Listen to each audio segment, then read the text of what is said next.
So I'm recording this intro after I finished recording the entire video, and that's important to say here up front because I want to let you know that today's video is a little bit different.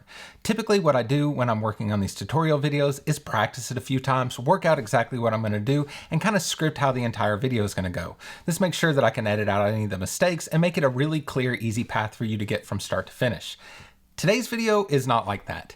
Today's video, I really wanted to try to push the limits of what I could do inside of the builder in the new version of GenerateBlocks with access to all the pseudo selectors, the compound selectors, pseudo classes, etc.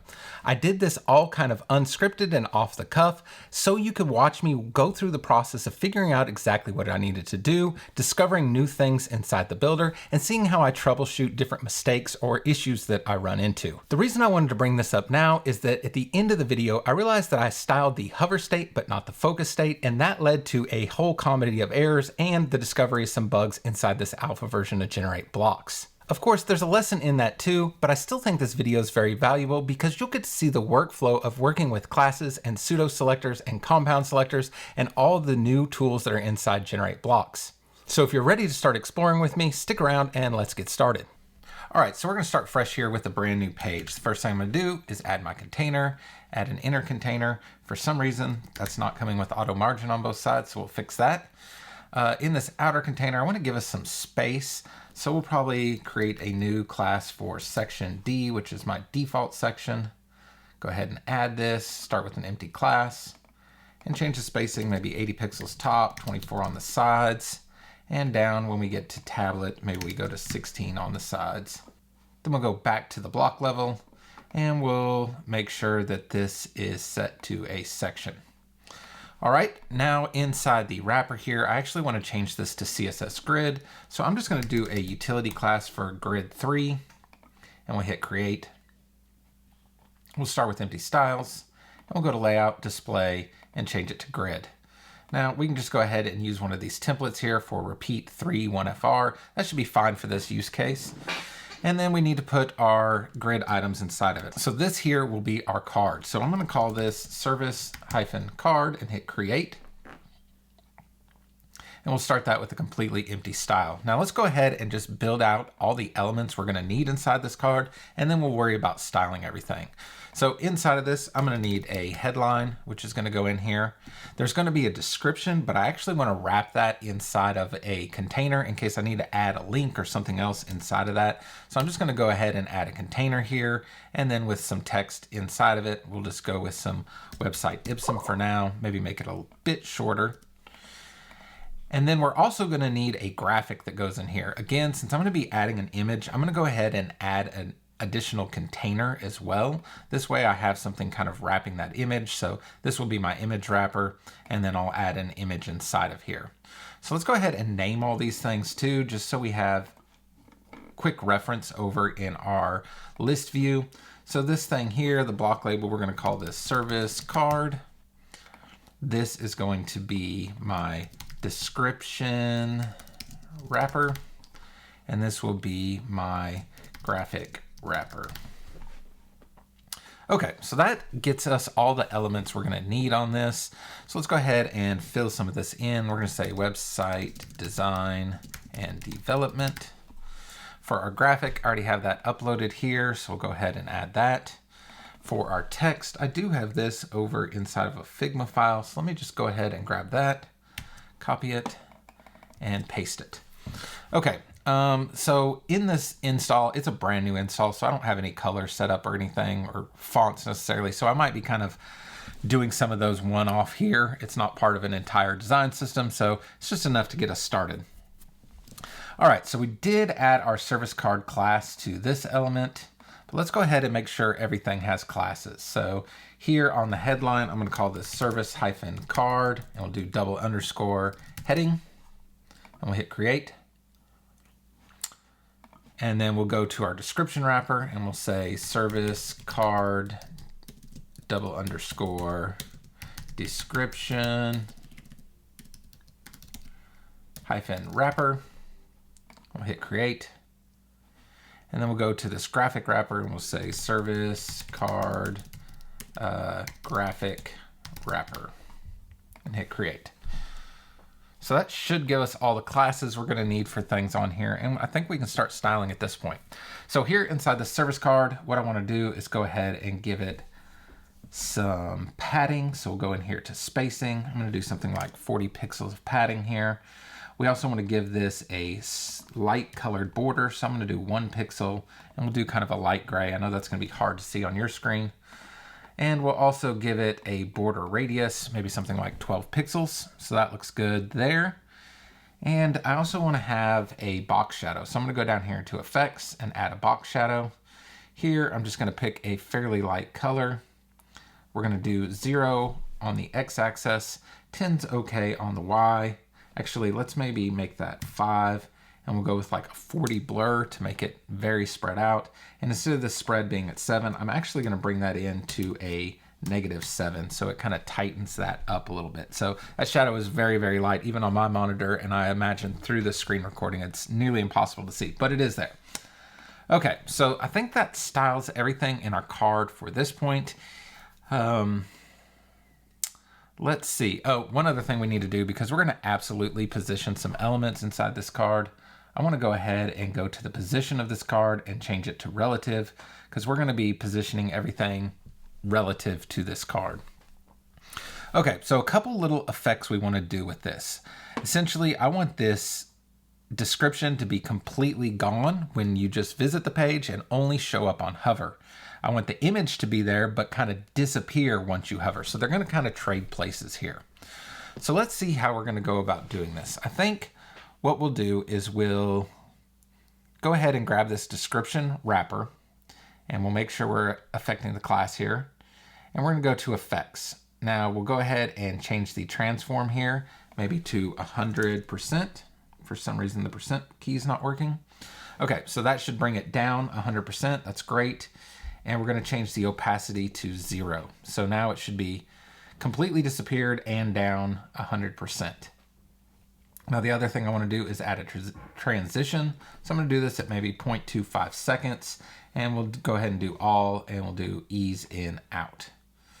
All right, so now to make that show up when we hover, I'm going to have to go back to our service card here, go into our class for the service card, and here I'm going to do a new selector. So this is going to be and :hover, and we're going to do service card description wrapper. Hopefully I spelt all that right. That's very important. Go ahead and hit create. And now that we're targeting when we hover the service card, we're targeting that wrapper. We should be able to go into the effects and change the transform all the way back to 0, which is good, and change the opacity to 1. So now when we hover over this, obviously we made a error some point. So let's see, our description wrapper, let's make sure we got all this spelt right. So I'm going to go ahead and copy that. We'll go back into our service card. We'll edit this class, edit that selector, and we'll make sure that we have this pasted in and make sure that it's spelt right. So now we should have and hover. Go ahead and hit update. For some reason, when I did that, it did not add all those styles there. So I'm going to go ahead and delete the original one. Now we should be here on this one, which has our pasted in description. So let's go ahead again and go to our effects, and we'll just say opacity 1. Okay, now we can see we're actually targeting it. So it looks like I did have a spelling error there. All right, so we'll go ahead and add that transform back. We're just going to transform it back to its original place, 0 zeros across all that. Interesting. It's doing it when I hover over the headline, but not the card itself. Let's go ahead and hit update. I wonder if it's not our editor bugging out a bit here. So let's go ahead and view this on the front end. And we can see it's actually working just fine on the back end. So let's refresh the editor and see if that fixes any of the issues here. So still having some issue here, but I'm not sure exactly why. Let's go ahead and just carry on, and we'll see if we can debug that as we go. All right, now as far as our graphic, let's see. I want to go ahead and I'm gonna need to do some styling on this too. So let's say service card graphic, and we'll hit create. Start that with an empty style, and we'll go to sizing. I want to make this 100%. Now for the wrapper, I want to go back into that class, and we're going to position this absolutely.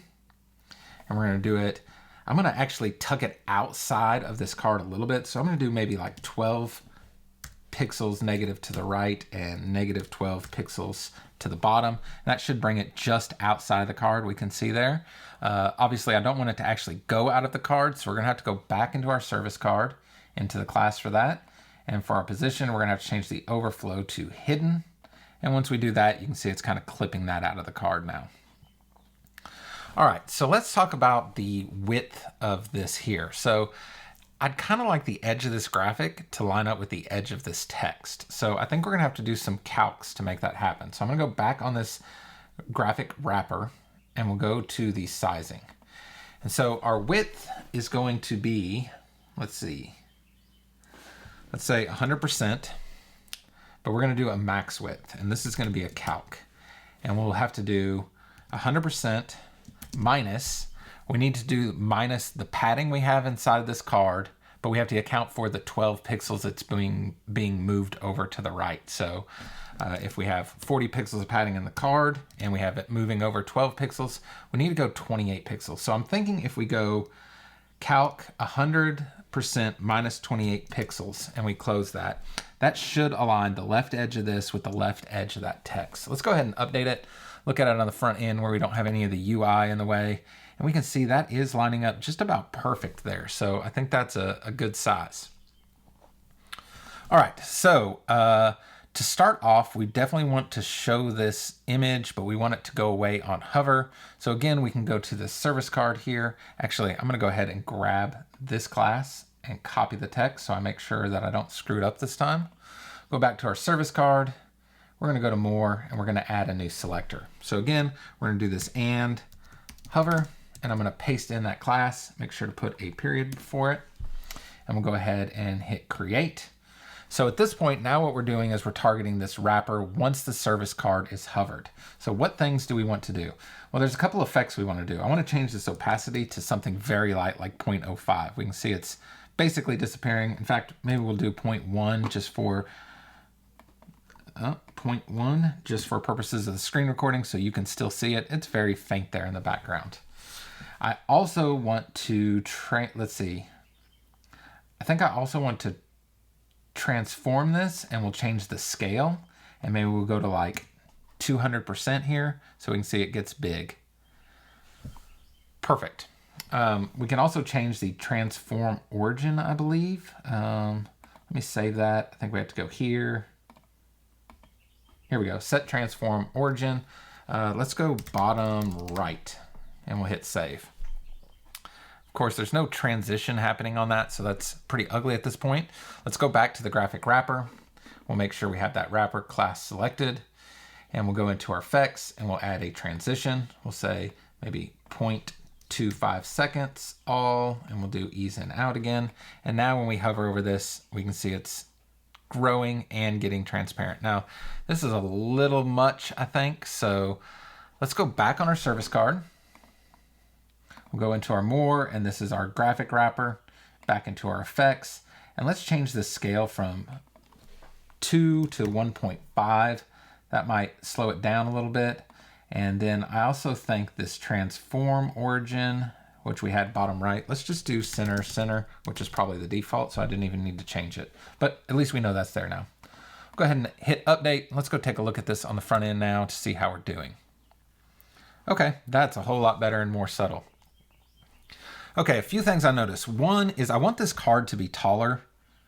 I don't want this graphic to be overlapping the text. I also think this text has a little bit of extra bottom margin on it that we need to fix. So let's go tackle a couple of these things. So here inside my service card, we'll go back to the main selector here, and we're going to go to the sizing, and we're gonna give this a minimum height, maybe 400 pixels. That doesn't seem to be changing anything. Service card, maybe it just wasn't tall enough. Minimum height, 500 pixels. Okay, that definitely changes it. So maybe somewhere in between 450. That looks pretty decent. And we also want that text to be at the bottom. See, it's going all the way at the top because this is just the default flow of this text. We need to change this card to flex. So let's go ahead and change it to flex, and we'll change it to column. And now we should be able to set this to space between, and that text should show up at the bottom. It's probably not because of the UI here. So we'll check that on the front end, but let's go ahead and grab this description wrapper. Here's the text within it. We need to get rid of the bottom margin on it. I don't think there's any reason to really add a class to this text just for that. So I'm just going to style this at the block level. We'll go to spacing and we'll change that bottom margin from 25 to 0. All right, let's go ahead and hit update. And again, we'll refresh it on the front end. And we can see now there's some space in between our graphic and the text, the title at the top. And when I hover over it, there's not that extra gap down at the bottom. So this is a pretty neat little hover card, especially the fact that we did it all here inside the editor is pretty awesome. Now, chances are we're probably going to want this card to link. So let's see, what should we do here? We could add a button underneath it, or we could make the whole card link. Let's go ahead and try the button route first, and then maybe we'll come back and make the whole card link and see how both of those work. Now, part of the issue here is we're seeing all these effects in the browser, or in the back end, excuse me, so it's really hard to get into everything. So because this is 0% opacity and transformed out of the way, it's almost impossible to style anything on the back end here while I'm doing this. So maybe we just go to this description wrapper, and just for the time being, we go to the effects and we change the opacity to 1, and we'll change this translate back to 0 just so we can see it here. All right, of course it's behind the graphic too, so that doesn't help us a whole lot. We should have thought about this before we added the button. This is obviously a bit of an issue that we're gonna have to figure out. All right, so we're gonna add after. This is going to be a button. Maybe if I can just keep my mouse in front of it. We'll add a button, and we'll say, I don't wanna use learn more. Of course, getting to that button now is nearly impossible.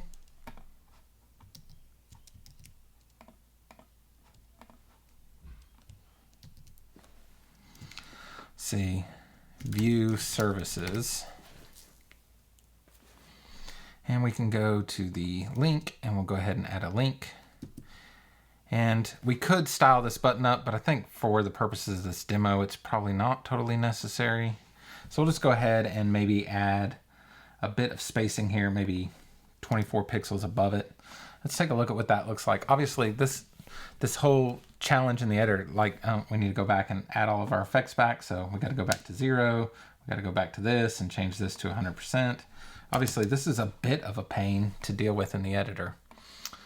All right, let's refresh on the front end. And now when we hover, we have our button here. Maybe I didn't get that link on it, so hard to tell at this point, but our button in there works pretty decently, honestly. And I like the way it comes up with everything else. I think the styling's not quite right. It does look like we have a link on there. So I'm not sure why that's not actually linking on the front end. So let's go to our service card description wrapper. We have that selected again. We'll go to our position and we'll change the Z index to maybe something like 10. Maybe that brings it to the front. We have some issues with that image covering it. So now, there we go. So it was just a Z index issue. I think our image was on top of the text. So that fixes that issue there. Obviously, we could style up that button to make it a little bit nicer fit with the color scheme, but I think a button definitely works in this scenario. But let's see if we can make the whole box clickable. I'm gonna go ahead and delete that button out of there. Our entire thing's gone wacky. Let's go ahead and update. Doing all these transitions in the editor creates a few issues. Back to our service card, we can add a link to it here. Let's just go ahead and add a pound symbol. And we have two options in here when we add a link to this card. We can do a hidden link. This adds a hidden link inside your container and tells it to cover the entire element. It says in here that it's less prone to breakage, but is not as clean as the wrapper method. The other option here is the wrapper method. This actually makes the whole card a link, but it will break if there's any links inside of that. So I think that's okay in this case. We really want this entire thing to be a link. So I'm gonna go ahead and go with that method. We have the link added here, and we can see the only issue it's caused is that it's made this inherit my link styles, this headline, and I don't really want that to inherit these styles. So let's see, let's go back to our service card, make sure we're editing that class, And now we can click this little helper to target our links. So now you can see we have our links targeted. And I think if we go to our typography, text color, and we change that back to black, that's obviously not doing it. So that's not it. We'll delete that out of there. Maybe we go to this heading, link, and typography, colors, set it to black. It's not doing it either. All right, so let's go ahead and inspect it on the front end and see what we need to do. I'm sure it's something obvious I'm missing. Actually, it's kind of broken everything inside here. So let's abandon that. I'm gonna go ahead and delete this out of here just so I'm not leaving junk. We're gonna go back to our service card and let's just test out the hidden link to see if that solves our problem. In fact, that gives us the ability to add an ARIA label. So we can say view our website design and development services, and we'll hit update. Obviously this warned us that the other option was more likely to break things, and it definitely broke things. So, okay, now we have the whole thing linked here, which I think works pretty decently. I wonder if we can turn on voiceover and see what happens when it announces it. I don't know if you... Voiceover on Brave. Card exploration daring snail 8D53E9 instances. Brave. Wint visited. Link. Card exploration. List 2 items. Link. View our website design and development services. Article. You are currently on a link. To click this link, press Control, Option, Space. Visited. Link. Link. View our website design and development services. Article. Voiceover off. That actually works pretty well. It seems to announce everything great. I don't know that that would work inside of a query loop because we wouldn't actually be able to add that ARIA label to each one individually. But if we're adding this hidden link and able to put in an ARIA label and it's not being queried, that actually works pretty decently. All right, so let's go ahead and update that, refresh on the front end. And we can see we got everything working here. Now, it was at this point that I realized that I set all these effects to happen on the hover state, but didn't consider the focus state as well. I went on and continued to work on this for about 15 or 20 more minutes, where I actually ran into some bugs here in the alpha version that wasn't allowing me to edit the classes I had already created. I tried to go back and forth and rebuild all that, but I ended up just digging myself a worse hole. So instead, I figured I would just stop the video at that point, report the bug to GenerateBlocks, and give you a quick reminder that if you're going to style something on the hover state, it's important to consider the focus state as well, so you don't have to go back and redo some of your work. I'm sure that GenerateBlocks will get this issue fixed so that you can go back and edit these classes later, but for right now, I didn't figure it was worth you seeing me struggle through all this. Now, I'd be really interested to hear what you thought of a style of video like this. Usually when I do these videos, like I said, I go through the process before and make sure that I have everything down so there's not mistakes or me chasing things around. But since we're working with such a new version and a new way to work with GenerateBlocks, I thought it would be important to kind of share my process of thinking and troubleshooting, which you definitely saw me do inside this video. I'd love to know if you like that style of video or if you really prefer me to work it all out first and then present it to you. If you learned something new in this video, I would really appreciate a thumbs up, and make sure to hit subscribe so you can catch me as I explore some of the new features inside GenerateBlocks.